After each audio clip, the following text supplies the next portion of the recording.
Բարև ձեզ սիրելի բարեկամներ, եթերում Նոյան Տապանն է, Նոյան Տապանի քննարկում հաղորդաշարի շրջանակներում այսօր մենք զրուցելու ենք ազգային օրակարգ կուսակցության խորհրդի նախագահ Հայաստանի Հանրապետության նախկին դեսպան Արա Հակոբյանի հետ, ողջունում եմ պարոն Հակոբյան, եւ ինչպես միշտ այսօր եւս քննարկենք նախորդ օրերի կարևոր իրադարձությունները։ Երևի սկսենք ԱՄՆ պետքարտուղարի այցից Երևան եւ Բաքու։ Արդյոք դա նշանակում է, որ ուրեմն Թրամփի ճանապարհը սկսել է ինչ-որ գործնական մարմնավորումներ ստանալ։ Տեսեք, եթե մենք ելնենք այն տեղեկատվությունից, որ գալիս է կառավարությունից, մասնավորապես Նիկոլ Փաշինյանից, ապա այո,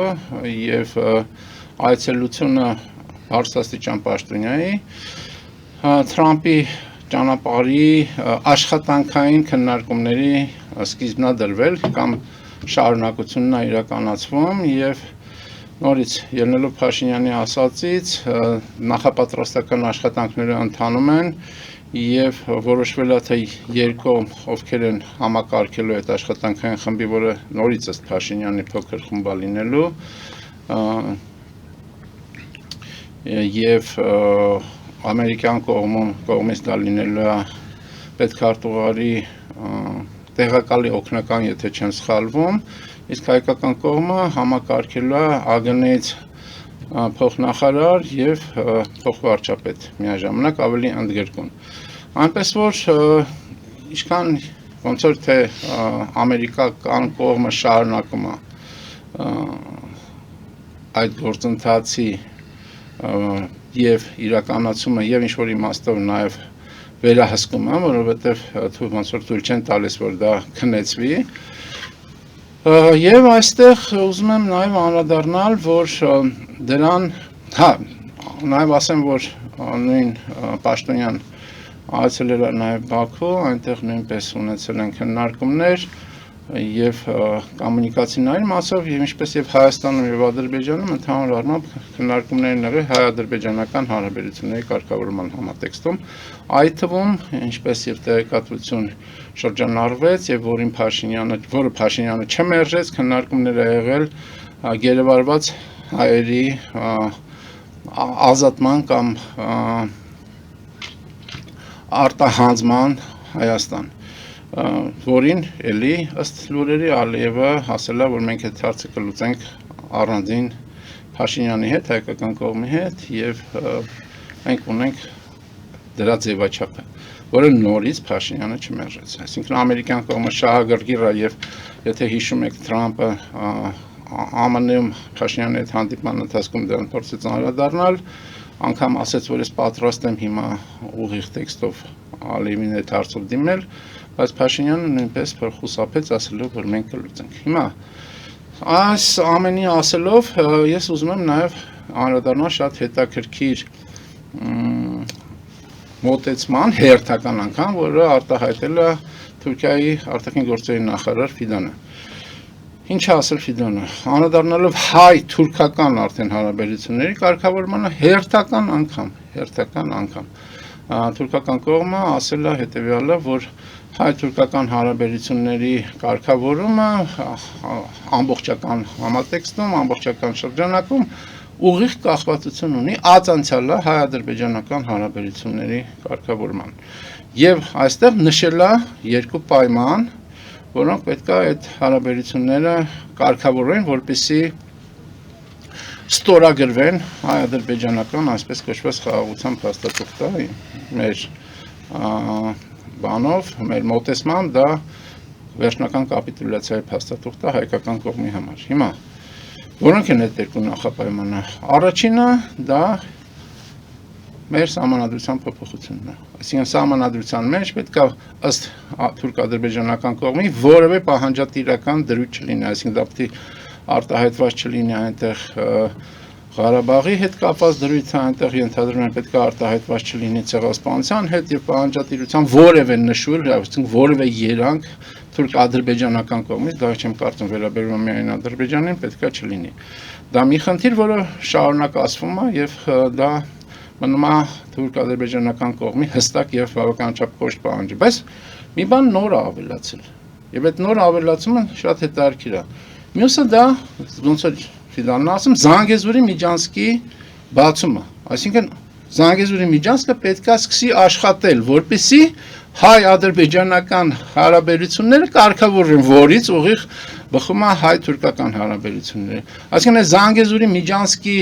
գործարկումը որպես նախապայման ոնց որ առաջի անգամ է եւ մի անգամ չի մենք որ ասել ենք, երբ որ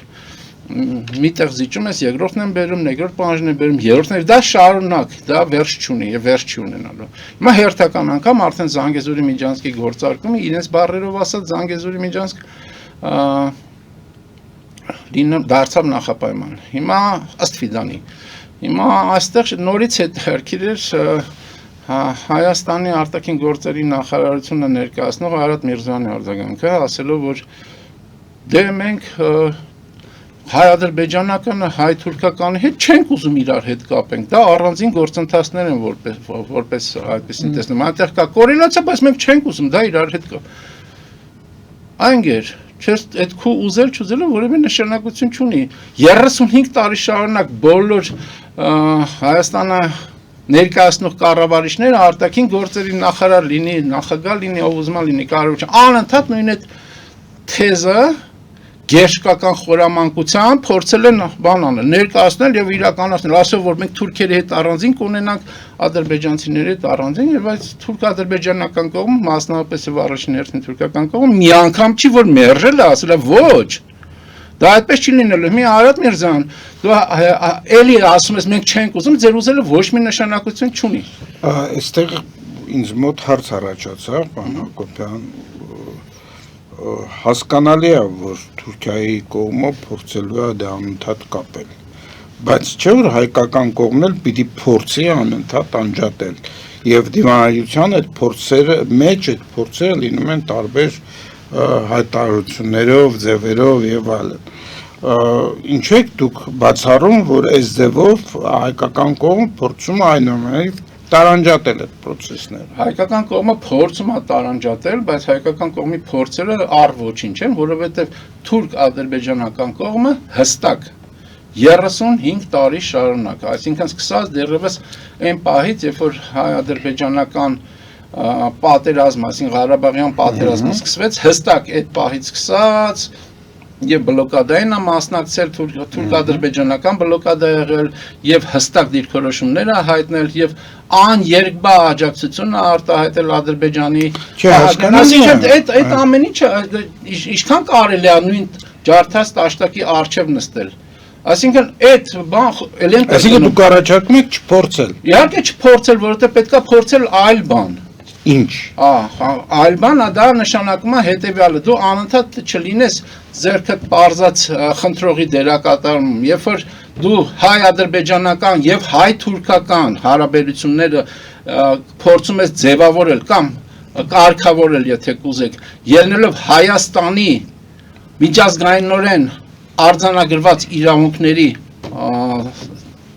դաշտ բերելով Իսկ որոնք են այդ իրավունքները վերաբերում են ցեղասպանության ճանաչմանը, այդ իրավունքները վերաբերում են պահանջատիրությանը, որոնք հենված են դեռևս ազգերի լիգայի, բանի, Սևրի պայմանագրի, Անտանտի առանձին երկրների որոշումների հիման վրա, որոնք միջազգայինորեն վավեր փաստաթղթեր են։ Երբ որ դուք ունես կրավորական կեցվածք եւ կրավորական կեցվածքում ձեռքդ պարզած թուրքերին ասում ես այ թուրքեր ջան ախր ադրբեջանցի եւ այլն ձեր հետ անենք հետո դուք դա կարող օգնի ադրբեջանցիներին բերել համաձայնության դաշտ դա էլ եմ կրկնում գերչկական խորամանկություն է թուրքական տվյալ դեպքում դա միայն թուրք-ադրբեջանը չի դա թուրք-ադրբեջան միջին Ասիա այդ թուրքական գոտու ձևավորումը, որը այլ բառերով թուրան են, որպես այդպեսին հաճախ ձևակերպում։ Այդ գոտու ձևավորումը աշխարհ քաղաքական եւ քաղաքակրթական նշանակություն ունի։ Եվ խեղճ փորձերը Հայաստանը ներկայացնող տարբեր գործիչներ դիվանագետ լինի, անոնով դիվանագետ նախագահ լինի եւ այլն, դրանք չեն իրագործվել, չեն կարող իրագործվել։ Պարոն Հակոբյան, բայց դուք էլ դիվանագետ եք եւ գիտեք ընդհանրապես դիվանագետները ոնց են աշխատում։ Իր ղեկավարը տալիս են նարատիվները, այն սկզբունքները, այն քաղաքականությունը, որով գնում են եւ դիվանագետները դա փորձում են իրականացնել։ Տվյալ դեպքում այդ նարատիվը պարզ է, որ Նիկոլ Փաշինյանը չի տվել Հայաստանի հիմնարար իրավունքները սեղանին դնելու նարատիվ, այլ տվել է բոլոր հնարավոր այլ միջոցներով այդ ուրեմն process-ները իրարից անջատելու նարատիվը եւ պարոն Արադ Միրզոյանն էլ դա անում է։ Դա այդքան էլ այդպես չի, ընդհանուր առմամբ այո, այսինքն պաշտոնական համաբանով շրջանակում ձեր ասածը ճշգրիտ է, բայց ընդհանուր առմամբ դա այդքան էլ այդպես չի, ինչի։ Սկսենք նրանից, որ այդ ձեր ասած նարատիվը կամ այդ մոտեցումը, կրավորական մոտեցումը դա Նիկոլ Փաշինյանից չի սկսել է դեռևս Տեր-Պետրոսյան Լևոնից եւ Հայաստանը տիրող 35 տարի տիրող հակապետական, ապազգային, կորպորատիվ, օտարի շահերը սպասարկող եւ ընդհանուր առմամբ հակահայկական իշխանական համակարգը այդ մոտեցման ներկա գործել։ Հիմա, բայց դա ուրիշ բան կան նաեւ։ Լինելով պետական պաշտոնյա երկար տարիներ, ասեմ նաև հետևյալը, որ այդ ձևաչափերը, այսինքն հանձնարարականները ձևավորվում են նաև ներքևից վերև։ Ոչ միայն վերևից ներքև, վերջնական որոշումը իհարկե ավելի մանրամասն եթե կարելի։ Շատ պարզ բան եմ ասում ես, այսինքն ենթակա պաշտոնյաները, ավելի վերադաս պաշտոնյաները ներկայացնում են առաջարկներ, որպես այդպեսին։ Այդ առաջարկները հաճախ քննարկվում են եւ վերջնական որոշումը ընդունվում է, եւ վերջնական որոշման վերջին կետը իհարկե դնում է վերադաս պաշտոնյան։ Բայց վերադասի մոտ որևէ տեսակետի կամ հայեցակարգի ձևավորումը դա մենակ իր կարծիքը չի կարող լինել։ Դա ընդհանրական աշխատանքի հետևանքալին է որպես այդպեսին։ Այնպես որ չի կարելի արտաքին գործերի նախարարությունը ներկայացնող անձին ասել դե ինքը ընդամենը հրահանգ էր կատարում, չէ դա այդպես չի, այդ հրահանգի կատարման եւ այդ հրահանգի ձևավորման մեջ նա անպայման մասնակցություն է ունեցել։ Չի կարող չունենալ։ Շատ լավ, այդ դեպքում բացատրեք, մենք այս մասին էլ ենք խոսել։ Ինչու ամբողջ սովետական միության փլուզումից հետո այս ամբողջ ժամանակահատվածում հայկական դիվանագետներից որևէ մեկը պաշտոնում գտնվող դիվանագետներից կամ ղեկավարներից որևէ մեկը չի բերել այն արգումենտները, որը քիչ առաջ դուք բերեցիք։ Այսինքն, գիտեք, նրանք տպավորություն են ստեղծում, սա կարևոր հարց է։ Եվ Փաշինյանն էլ մի անգամ ուղղակի տրված իրան այդ հարցին այդպիսի տպավորություն փորձել ստեղծել, որ իրեն գիտեն ինչ-որ մի բան, որը նշանակում է, որ եթե իրենք այդպիսի նոր արգումենտներ սկսեն օգտագործել, փաստարկներ բերեն այդ ուղղությամբ, շեն Հայաստանին տրված միջազգային նորեն ճանաչված իրավունքները, այդ դեպքում այնպիսի ավելի վատ բան կկատարվի, որ մենք չենք պատկերացնում։ Հիշում եք Փաշինյանի պատասխանը Պրահայում։ Ես ճիշտ ասած դա չեմ հիշում, Փաշինյանը տարբեր տես բաներ ասել, ոչ միայն Փաշինյանը, բայց ավելի վատ քան որ եղել է, որ մենք սկսել ենք կորցնել եւ կորցնում ենք համընթաց կորցնում ենք եւ հայկական տարածքները սկսած Արցախից հրաժարվում ենք հայկական այլ տարածքներից հրաժարվում ենք մեր իրավունքներից հրաժարվում ենք հայկական հարցի լուծման որևէ հնարավորությունից հրաժարվում ենք անգամ մեր խորհրդանիշներից հրաժարվում ենք մեր հայրենիքից հրաժարվում ենք մեր պատմությունից եւ այլն հրաժարվում ենք այդ գործընթացը Փաշինյանի օրոք խիստ տեսանելի է, բայց այդ գործընթացը այնպես չի, որ մենակ Փաշինյանի օրոք է եղել։ Իսկ հիմա ասեմ հետեւյալը ձեր հարցի առաջին մասին պատասխանելով, այնպես չի, որ այդ հարցերը չեն բարձրացվել, բարձրացվել են բնականաբար, բարձրացվել են, բայց այդ հարցերի, քանի որ էլի կրկնեմ, ամենասկզբից սկսած մեր հռչակագրից, անկախության հռչակագրից, երբ որ դու չես ասում, որ վերականգնում ես անկախությունը, չես ասում, խուսափում ես դրանից, փաստորեն չես ասում, որ դու իրավահաջորդն ես առաջի հանրապետության իր բոլոր իրավունքներով, այդ թվարկեցի իրավունքները միջազգայինորեն վավեր, այլ փաստացի ասում ես, որ դու սովետական միության իրավահաջորդն ես, այդ ամեն ինչը դառնում է հայեցակարգային եւ ռազմավարական մոտեցում ամենասկզբից 90 թվականից սկսած, այսինքն եւ եղած իշխանական համակարգը, որը անփոփոխ է միջև այսօր եւ Փաշինյանն նրա արժանավոր ներկայացուցիչն է այդ դիրքորոշումները շարունակում անել։ Այսինքն ներսի այլ առաջարկները բոլորը մերժվել են, լինի դա արտաքին գործերի նախարարություն, լինի ընդհանուր կառավարությունում, լինի նախագահականում ժամանակին մերժվել են եւ գնացվել է կապիտուլյացիոն, այսինքն կրավորական կեցվածքը եւ մեր իրավունքներից հրաժարումը, այսինքն հայկական հարցի փակման ուղին։ Լավ, թողնենք այդ հարցը հետագայում ավելի մանրամասն քննարկելու համար։ Հիմա մենք շարունակենք մեր այսօրվա հաղորդումը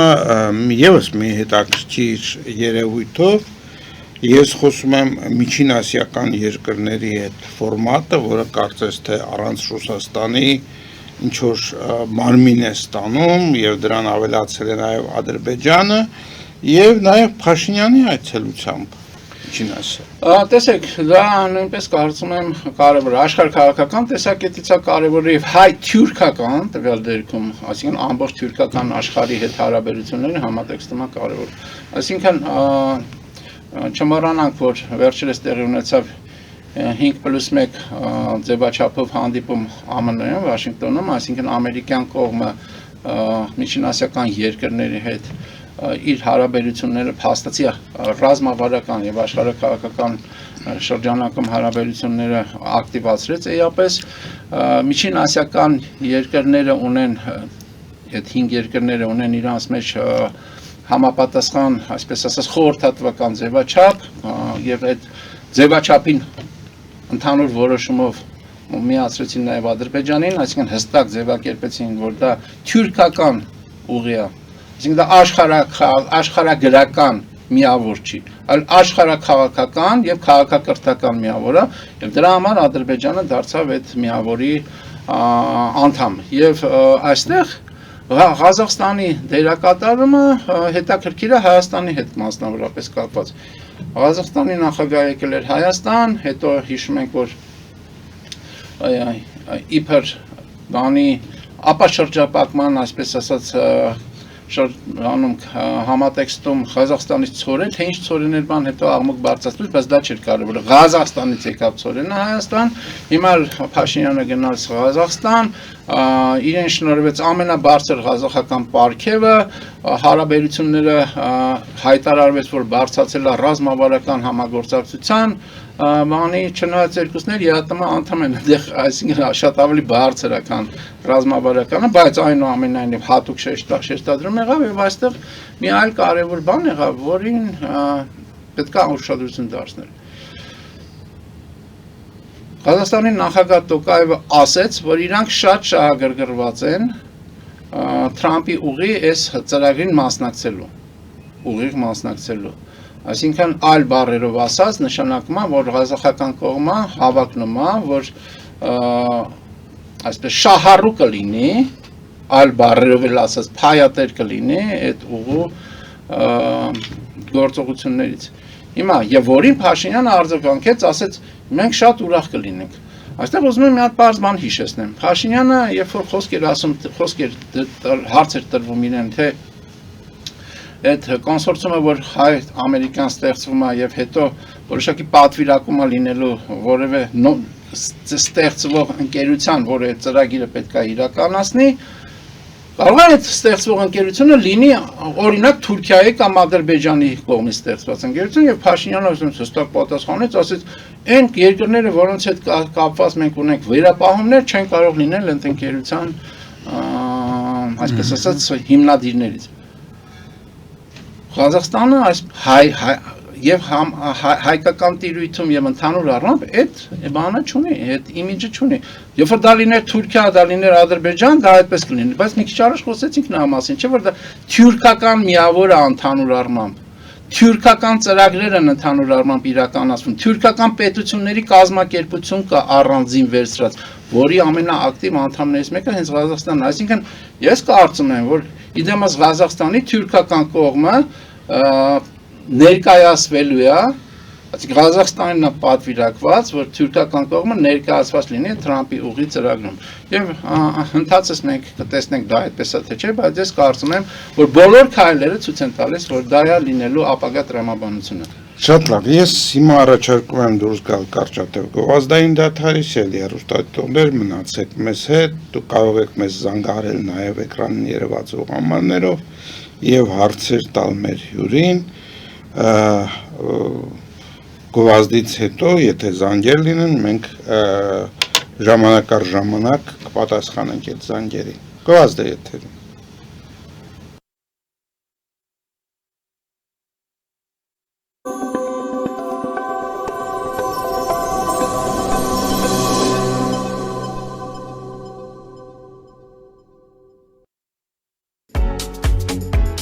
Եթե air conditioning-ի հետ կապված խնդիրներ ունեք, դիմեցեք միմիայն ASA Quality Air ընկերության։ Ընկերությունն առաջարկում է օտարակիչների եւ ջեռուցման դեղադրում, վերանորոգում եւ այլ տեխնիկական սպասարկում։ Մենք նաեւ տրամադրում ենք այլ տեսակի որակական բարելավման լուծումներ, որոնք կբարձրացնեն ձեր տան կամ բիզնեսի օդի որակը։ Orange Shipping, նավով երկրորդ արկղը կես գին, Օդանավով 1 փաունդը 4.99։ դրամական փոխանցումները 1.5%։ Ճանաչված փաստաբան Անդրե Ղարիբյանը առաջարկում է իր ծառայությունները ավտովթարի, բանկրապսիի, ջրից կամ հրդեհից վնասված բնակարանների եւ այլ խնդիրների դեպքում։ Հիշեք, ցանկացած անլուծելի խնդիր կհաղթահարվի փորձառու փաստաբանի միջոցով։ Անդրե Ղարիբյանի գրասենյակը գտնվում է Գլենդելում։ Զանգահարեք եւ այցելեք 818 660 24 23։ Ես փաստաբան Անդրե Ղարիբյանն եմ։ 818 660 24 23։ Սոնաֆե Adult Daycare, Թահանգա քաղաքի կենտրոնում։ Բարեկեցիկ կյանք ցանկացած տարիքում։ Սոնաֆե տարեցների ցերեկային խնամքի տուն։ Ընտրյալ անձնակազմ, անհատական վերաբերմունք, առողջ սնունդ, ապահով միջավայր։ Երջանիկ երկարակեցություն, Սոնաֆե տարեցների տուն, առողջապահական խնդիրների լիակատար բավարարում, բժշկի, բուժքույրերի եւ այլ մասնագետների միջոցով։ Վայելեք բարեկեցիկ կյանք ցանկացած տարիքում, շարունակեք զգալ կյանքի բերկրանքը ձեր հասակակիցների հետ միասին։ Այ կնիկ, իրիկունը խաչիկը, վաչիկը, հրաչիկն ու քաջիկն են գալիս մեր տուն։ Աչքս լույս, մի $1000 ծախսի տակ ընկանք։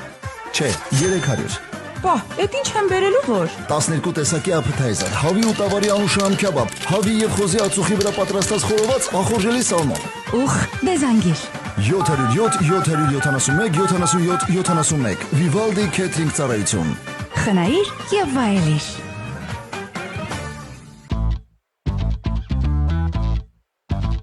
(1108) West Glenox փողոցի վրա Grand View փողոցի արևանությամբ գործում է Քարավան ընտանեկան ռեստորանը։ Իր գործունեության 25 տարիների ընթացքում նա արժանացել է հաճախորդների բարձր գնահատականին։ Քարավան ռեստորանի տնօրինությունը առաջարկում եւ հրավիրում է բոլորին վայելելու համով հոտով յուրատեսակ ուտեստներ։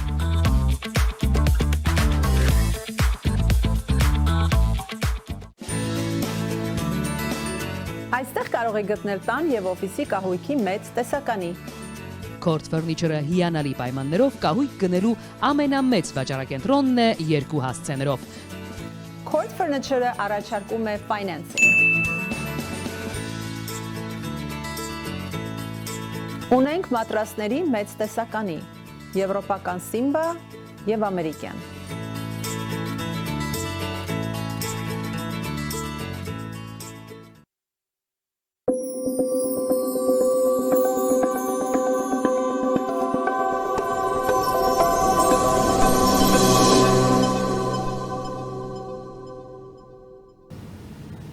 Սելի բարեկամներ, մենք կրկին եթերում ենք եւ արդեն ունենք հեռախոսազանգ, ես կիրադասեմ հեռախոսազանգին պատասխանել, հետո մենք կանցնենք մնացած հարցերին։ Բարև ձեզ, դուք եթերում եք, լսում ենք ձեզ։ Բարև ձեզ, այսպեսի հարցն եմ ինչ եք կարծում Թրամփի ուղին չեղարկելու Հայաստանը ինչ հնարավորություն ունի, ընդհանրապես իմաստուն է դա չեղարկել թե չէ եւ ինչ հետևանքներ դա կարող է ունենալ Հայաստանի համար, եթե դա չեղարկվի։ Շնորհակալ եմ։ Շնորհակալություն հարցերի համար։ Ճիշտ ասած, ես չեմ կարող հնարավորության մասին կարող եմ ասել, այսինքն Հայաստանի կառավարությունը կարող է հրաժարվի այն պարտավորություններից, որը նա ունի Թրամփի ուղի ծրագրի շրջանակում, բայց Թրամփի ուղին ինչ հետևանքներ կունենա, մենք դրան համապարփակ պատասխան չենք կարող տալ այսօր, քանի որ Թրամփի ուղու մանրամասները այդքան հասկանալի չեն եւ այդքան բացահայտված չեն, եւ մյուս հարցը, եթե հայկական կողմը հրաժարվի, բնականաբար դա նշանակում է, որ ամերիկյան հետաքրքրությունը առանց էտել ոչ այդքան ուժեղ Հայաստանի հենց հետ կապված էապես կնվազի կամ կվերանա, այսպես ասած, այնպես որ մենք այստեղ տեսեք, հարցը մի քիչ ավելի ընդգրկուն ասեմ, պատասխանեմ այդ հարցին։ Թրամփի ուղի ճանապարհը հաճախ են խոսում եւ հաճախ են համեմատում այս ուղին նոյեմբերի 20 թվականի նոյեմբերի 9-10-ի հայտնի 9-րդ կետի հետ, որն է հիմնական տարբերությունը առ այս պահը եղած տեղեկատվության համաձայն։ Հիմնական տարբերությունը հետեւյալն է, որ նոյեմբերի 9-10-ի պայմանագրի 9-րդ կետով դա հենց միջանցք էր, որովհետեւ ռուսական կողմը արտատարածքային էր եւ ռուսական կողմը իդեմս ռուսական սահմանապահ զորքերի բանի FSB զորքերի ինքը վերահսկելու էր այդ ճանապարհը եւ դրա համար է ռուսական կողմը, ադրբեջանական կողմը, թուրքական կողմը պնդում էր, որ այդ ինչ էլ եղած, այսինքն ամբողջ այդ նոյեմբերի 9-10-ի պայմանագիրը առ ոչինչ էր դարձել, բայց այդ կետի վրա պնդումը շարունակվում էր։ Հիմա այսօր այդ վերահսկողությունը այդ ճանապարհի վերցրել են ամերիկացի փաստացի եւ ռուսական կողմի ուղիղ ներգրավվածությունը անգամ այսօր հասկանալի չլինելու է, թե չէ ընդհանրապես։ Թուրքական կողմի ներգրավվածությունը արդեն ասի լինելու է, բայց հայկական կողմի վերահսկողության կամ համակարգման կամ չգիտեմ մասնակցության չափն է իմ կարծիքով ավելանալու, բայց եկեք մի քիչ սպասենք եւ կտեսնենք ավելի մանրամասն բացահայտումների պարագայում, թե դա ինչպես է վարվելու։ Շնորհակալություն, ես իմ կողմից ավելացնեմ, որ այն վիճակում, որ հիմա մենք գտնվում ենք, այդ ճանապարհը կարող է չեղարկվել միայն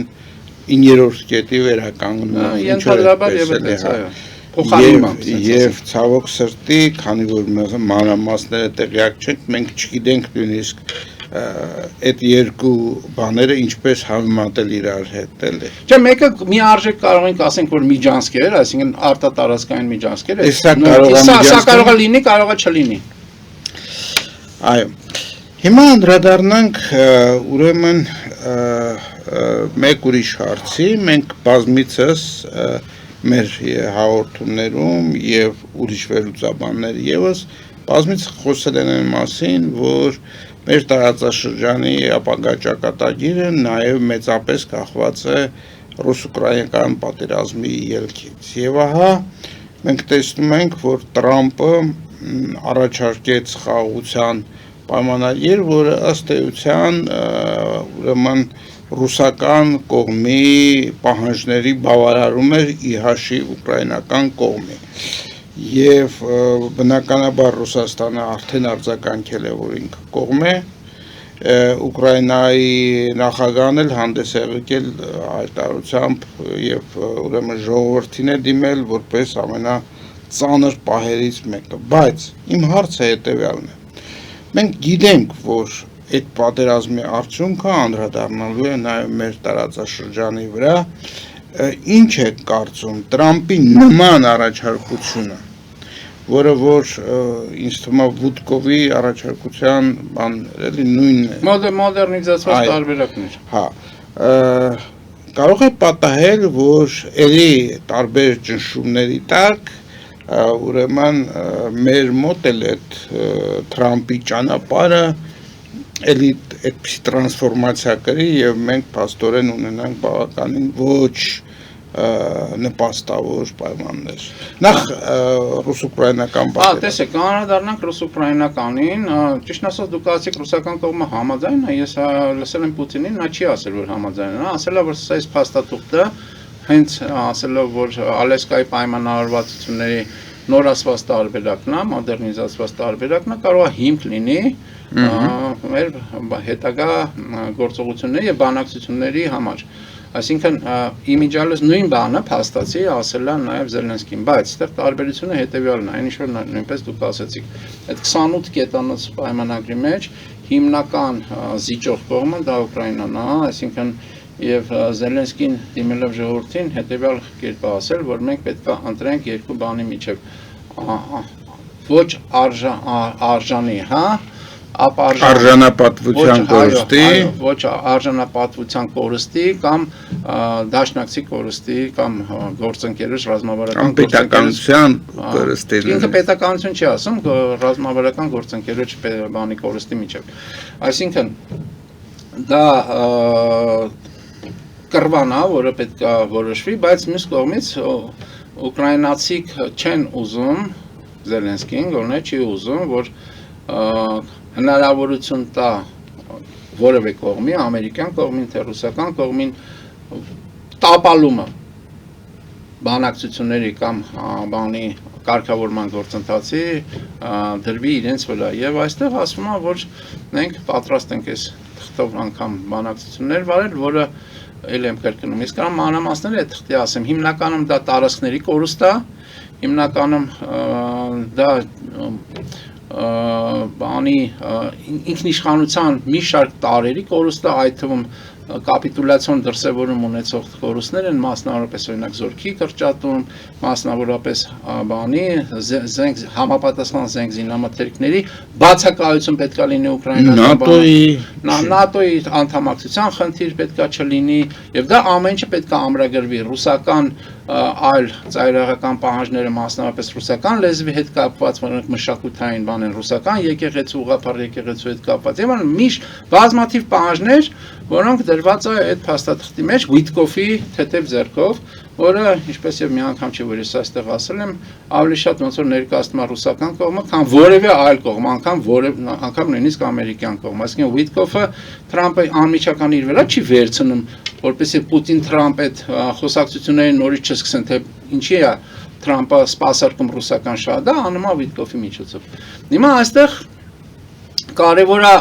մյուս բանը, որ եվրոպացիք մասնավորապես որևէ կերպ ներգրավված չեն եղել այս ամեն ինչում, այս փաստաթղթի ձևավորման մեջ, եւ եվրոպացիք տեսանելի դժգոհություն են արտահայտում, քննարկում ա եղել Զելենսկու եւ Մեծ Բրիտանիայի, Ֆրանսիայի եւ Գերմանիայի ղեկավարների միջև, դրան անդրադարձել է Եվրամիության ղեկավարությունը, իդեմս Ուրսուլա ֆոն դեր Լայենի եւ բոլորը ասում են հետեւյալը, որ մենք դժգոհություն են արտահայտում, օրինակ ներգրավված չեն եղել եւ եվրոպական շահը ընդհանուր առմամբ ներկայացված չի այնտեղ։ Բայց այստեղ մի հատ մյուս կարևոր բան է, կա Թրամփը ժամկետ է տվել։ Մինչև 5 շաբթի, եկող 5 շաբթի։ Եվ այդ ժամկետը ինչ է նշանակում, դա էլ է բաց տեքստով ասվում է փաստացի, որ եթե ուկրաինական կողմը մերժի, այսինքն կոշտ մերժի, ապա նրանք կզրկվեն մատակարարումներից, զենք զինամթերքի, կզրկվեն հետախուզական տվյալներից, այն ամենը, ինչ որ եվրոպական կողմը այսօր փաստացի ամբողջ կարիքով, որը ունի ուկրաինական կողմը, չի կարողանում մատակարարի։ Եվ այստեղ դա շատ պարզ շանտաժ է, որը իրականացնում է Թրամփը իր, այսպես ասած, MAGA խմբի հիմնական ներկայացուցիչներով։ Եվ դրա համար այս քննարկումները շարունակվելու են, ճիշտ ասած Թրամփը հարցին թե այդ 5 շաբթին վերջնական ժամկետն է, ուլտիմատիվ ժամկետն է, ասել է, չէ, եթե մերժում չլինի,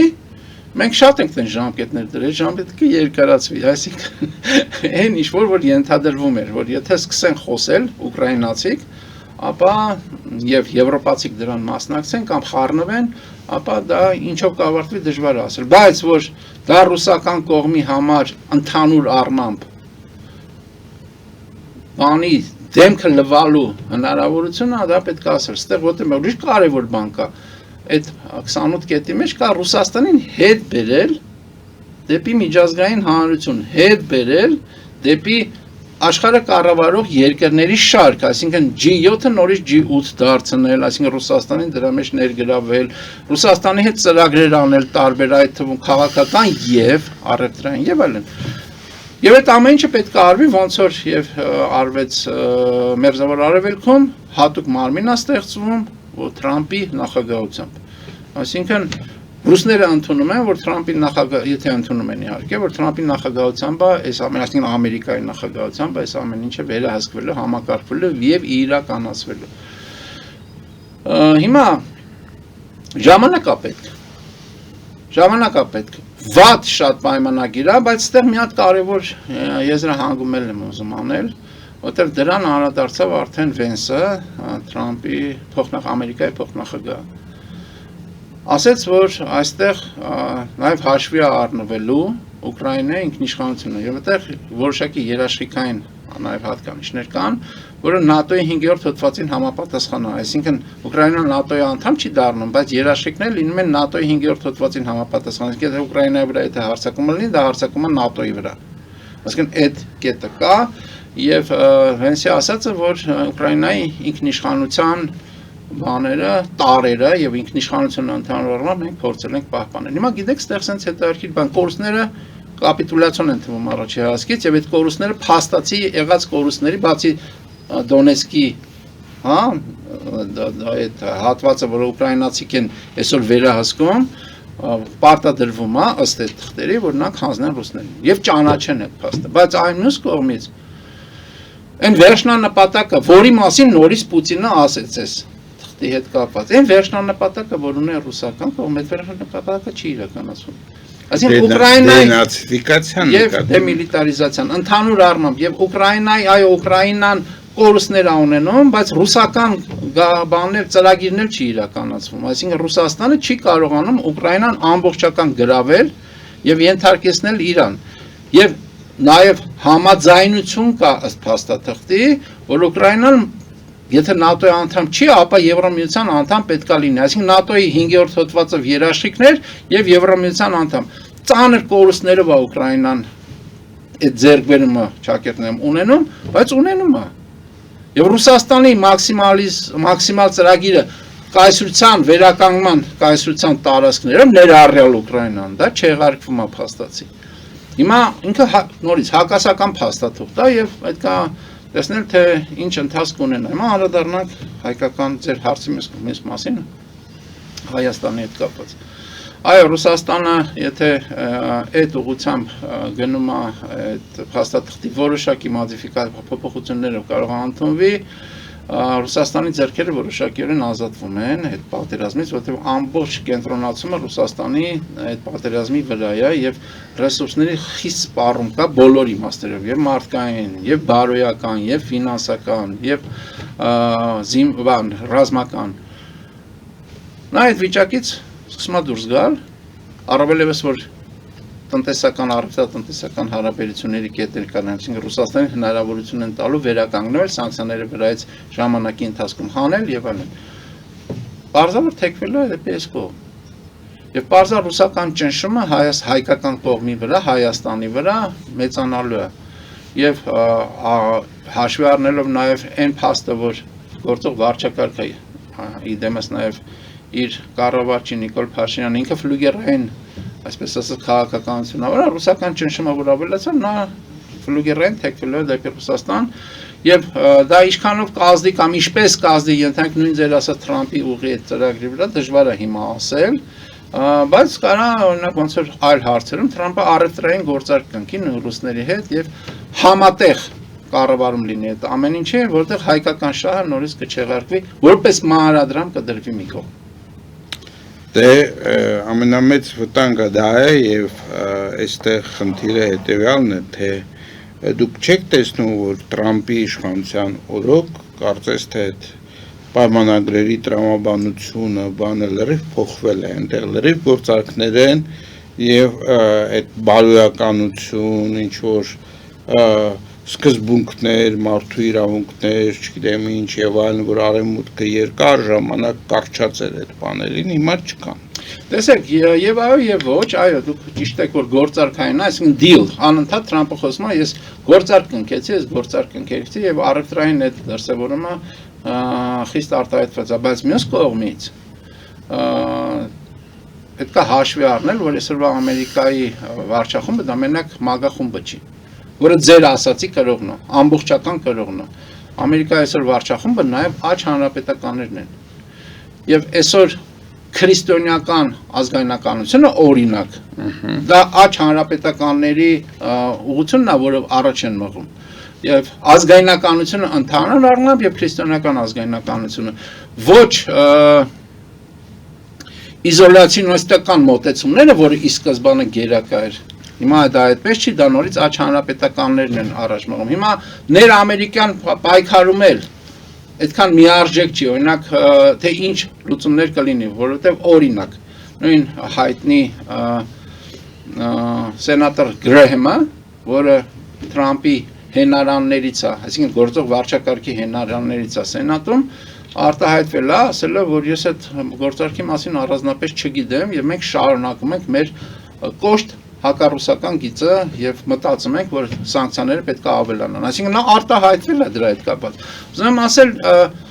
թե վերջնական տեսք ինչ կունենա, դժվար է ասել, բայց ես կարծում եմ այնուամենայնիվ, որ եթե ուկրաինական եվրոպական կողմը գնա նրան, որ սկսին բանակցել, այսինքն ընթացք տրվի այդ փաստաթղթի հենքով, բայց ընթացք տրվի, անհամաձայնությունները քննարկվեն եւ այլն, ապա կարող են ունենալ աջ հանրապետականների աջակցությունը այդ հարցում եւ ես կարծում եմ այդ պարագայում ռուսները հերթական անգամ փորձել են խուսանավել, որովհետեւ ինչպես եւ ասեցի, առաջի հայացքից սա Ուկրաինայի պարտությունը, բայց նաեւ Ռուսաստանի պարտությունը, այսինքն այս են եզակի դեպքերից է, որ ոչ թե երկու կողմը հաղթում են, կամ մի կողմը հաղթում է, երկուսն էլ ոնց որ լուրջ կորուստներ են ունենում, այդտեղ Ռուսաստանը։ Դուք Ռուսաստանի, ես համաձայն չեմ Ռուսաստանի կորուստների հետ, այդ որ դուք ասում եք, որովհետև պաստորեն Ռուսաստանում երբ օրինականացվի այդ տարածքների ռուսական լինելը, Ռուսաստանում կլինի ուրեմն բավականին մեծ բան, որ այնուամենայնիվ իրենք իրենց ուզածին հասան եւ միջազգային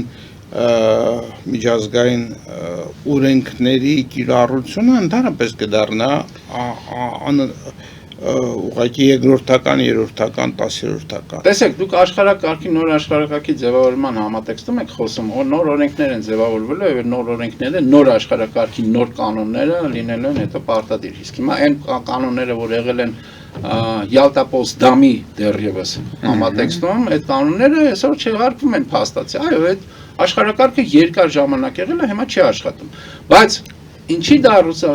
բանի քարոզչական իմաստով ինչ ասես կարող են ասել եւ դրանում ռուսական կողմը շատ ուժեղ է, բայց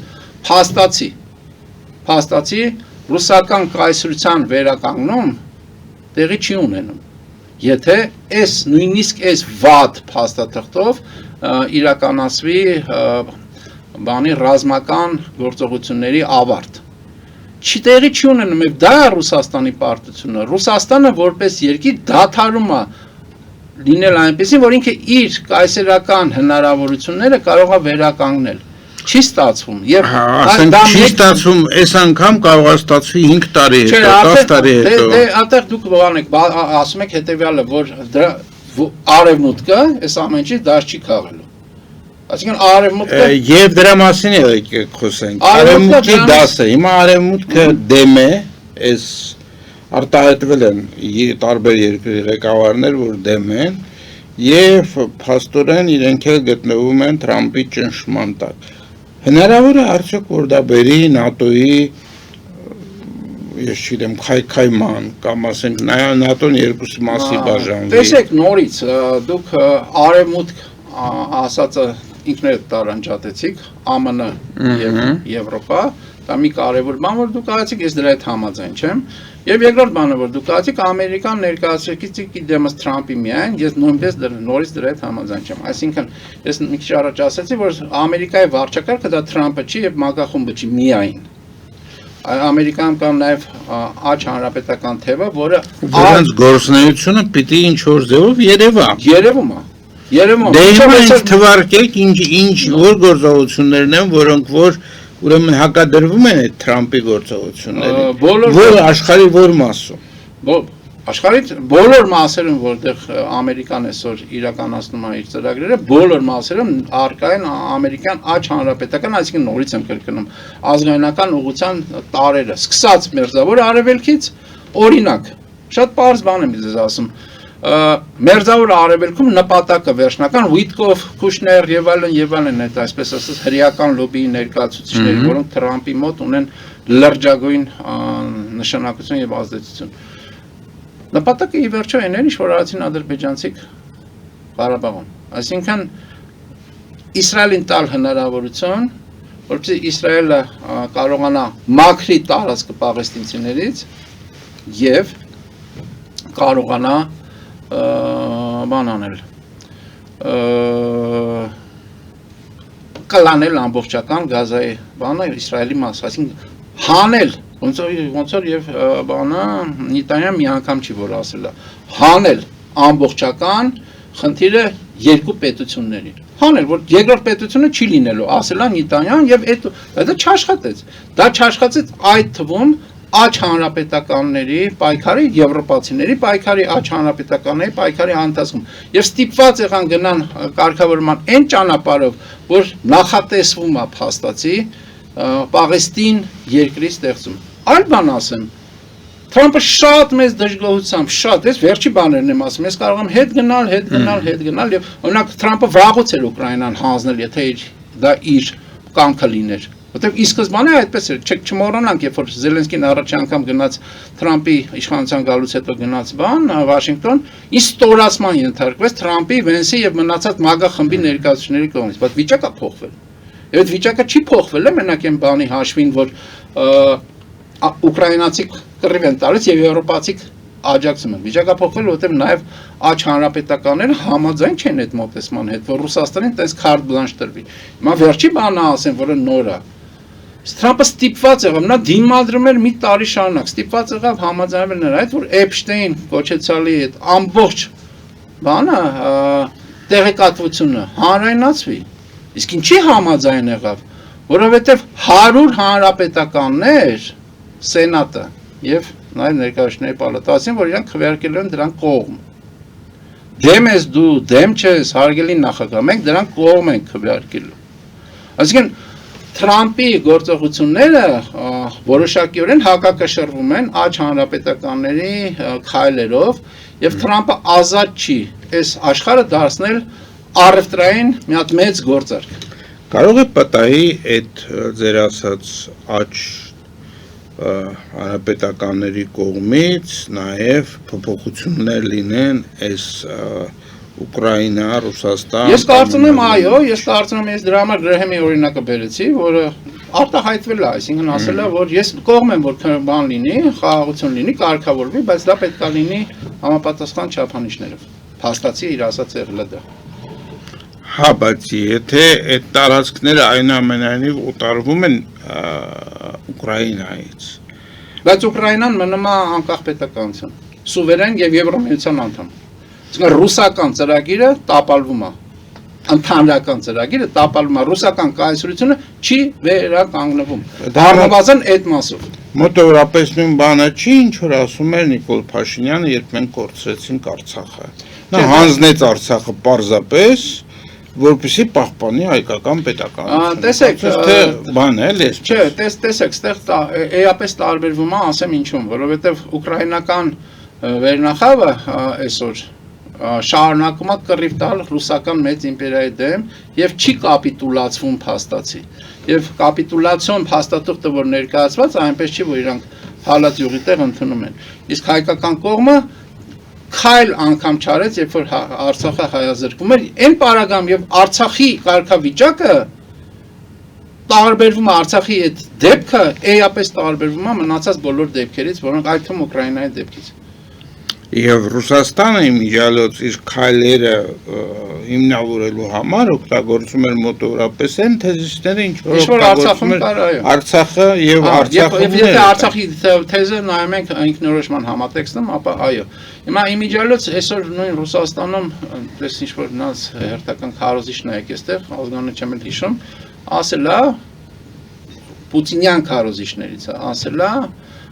որ այո Ինչ որ մենք շարունակ ասում ենք, որ Արցախի հանձնումը որպես մանրադրամ թուրք-ադրբեջանցիներն եղել է այն մոտեցման շրջանակում, որ Ռուսաստանը պետք է հարձակվի Ուկրաինայի վրա եւ իրանք իրենց թիկունքը ապահովագրում են ստանալով թուրք-ադրբեջանցիների աջակցությունը։ Պայմանով այդ ինքը ոնց որ չի ասել, որ այնտեղ կտեղակայվի ռուսական զորք, բայց ընդհանրական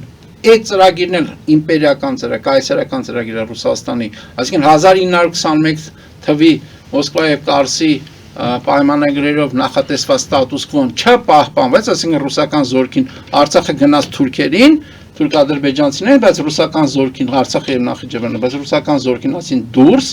որովհետեւ Ուկրաինայում Ռուսաստանը չկարողացավ այն ծրագրերը, որ ինքը ուներ, արագ իրականացնել եւ չկարողացավ ոնց որ հաճախ ասում են, Պուտինը ասում է, ինձ ուզում են եվրոպացիք ուզում են ինձ ռազմավարական պարտություն բանանել, պարտության մատնել, չկարողացավ ռազմավարական պարտության մատնել Եվրոմիությանը, եվրոպացիներին առաջերտին, չկարողացավ եւ արդյունքում ինքը կորցրեց իր ազդեցությունը մեր տարածաշրջանում։ Զորքերն էլ դուրս մղվեց Ադրբեջանից իդեմս Արցախի, որտեղ Արցախը դա Ադրբեջանն է, ասում են ռուսներ։ Բայց այս ռուս-ուկրաինական պատերազմի այսպիսի լուծման հետ միասին դուք ինքներդ ասեցիք, որ ուրեմն Ռուսաստանի ձեռքերը ազատվելու են եւ նա հիմա գալու է այստեղ իրավունքները պաշտպանել։ Ճիշտ է, բայց իրավիճակը փոխվել է այստեղ։ Բացատրեք։ Իրավիճակը փոխվել է, այսինքն ռուսական ազդեցությունը նվազել է։ Այստեղ ավելացել է, ուժեղացել է թուրք-ադրբեջանական։ Բայց բազան դեռ կա։ Բազան խոսքը Հայաստանի քաղաքական կուսակցություններ, որոնք ռուսական խոսքը միայն Հայաստանի մասին չէ, խոսքը տարածաշրջանի մասին է, խոսքը Ռուսաստանի նպատակը միայն Հայաստանը չի։ Ռուսաստանի նպատակը տարածաշրջանն է, այսինքն Ռուսաստանի վիճակը փոխվել է հետևյալ իմաստով, Ռուսաստանը Հայաստանում այո իդեմս Նիկոլ Փաշինյանը դա շատ կարևոր է եւ իդեմս այսպես ասած տիտղոսային ընդդիմության ունի լուրջ ազդեցություն, որովհետեւ նրանք շարունակում են մնալ ռուսական ազդեցության ներկայացուցիչներ եւ ռուսական աջակցություն ունեցող ներկայացուցիչներ, բայց տարածաշրջանը վիճակն է փոխվել։ Թուրք-ադրբեջանական ազդեցությունն ավելացել, արևմտյան ազդեցությունն ավելացվել եւ Ռուսաստանը այն ինչ որ ուներ 22 թվականին Ուկրաինայի պատերազմից առաջ եւ այն ինչ որ ունի այսօր տարածաշրջանում, այդ թվում Հայաստանում, էապես փոխվել է Հայաստանում ընկալելի է դարձել ռուսական քաղաքականությունը 300 տարվա ռուսամետությունը, ռուսասիրությունը հայ հանրության մոտ ասում փառք սկսել են ավելի իրական, իրատեսական նայել այդ ամեն ինչին, այսինքն ռուսը մեր փրկիչն է, այդ թեզը դարձել է փաստորեն ոչ այդքան ակտուալ այսօր։ Այնպես որ Ռուսաստանի համար իրավիճակը փոխվել եւ նա չի կարողանալու դա Հայաստանում Ադրբեջանը ավելի ուրեմն դուրս եկավ Ռուսաստանի ազդեցության ոլորտից, բայց այդ միևնույն ժամանակ Վրաստանը կարծես թե ընկնում է Ռուսաստանի ազդեցության տակ, այնպես որ տարածաշրջանային իմաստով կարծես թե մեծ փոփոխություններ չկան։ Չէ, կան մեծ փոփոխություններ, որովհետև Վրաստանի ռուսական հարաբերությունները ռուսական ազդեցության տեսակետից միևնույնն է այնպեսին չեն եւ չեն կոմպենսացնում այն ազդեցությունը, որ Ռուսաստանն ուներ տարածաշրջանում 22 թվականից առաջ, որովհետև Ադրբեջան ոչ միայն ադրբեջանական կողմը, ոչ միայն թուրքական կողմի համագործակցային հարաբերակցություն, այսինքն ռուսը բանա, տերա, նրանք երկրորդային են, փոխվեց նաև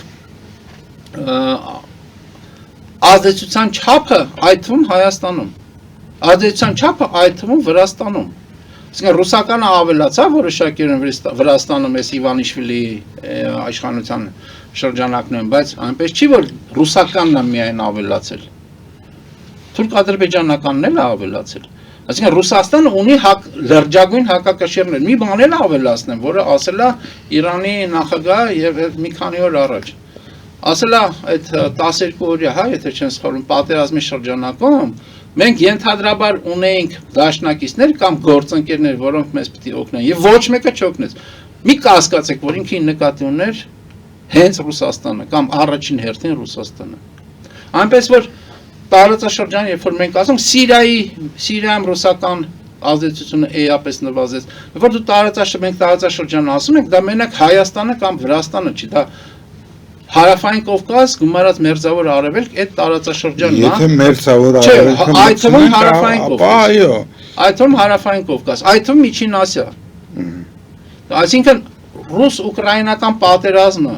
որը նպատակ ուներ, դա եմ ես ուզում, որ անկալելի լինի եւ հասկանալի լինի, այսինքն կորուստներով հանդերձ, կամ պայմանական ասած ձեռքբերումներով հանդերձ, ռուս-ուկրաինական պատերազմը, որի նպատակն էր